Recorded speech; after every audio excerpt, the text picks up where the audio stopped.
படித்திடவா பனி விழும் இரவுகள் ஆயிரம் இடைவெளி எதற்கு சொல் நமக்கு உன்னானம் ஒரு முறை விடுமுறை எடுத்தால் என்ன என்னை தீண்ட கூடாதென வானோடு சொல்லாது வங்கக்கடல் என்னை ஏந்த கூடாதென கையோடு சொல்லாது புல்லாங்குழல் நீ தொட்டால் நிலவினில் கரைகளும் நீங்குமே விழிகளில் வழிந்திடும் அழகு நீர்வீழ்ச்சியே எனக்கு நீ உனை தர எதற்கு ஆராய்ச்சியே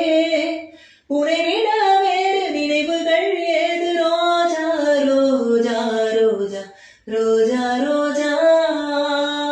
ரோஜா ரோஜா ரோஜா ரோஜா ரோஜா ரோஜா கண்ட பின்னே உன்னிடத்தில் என்னை விட்டு வீடு வந்தே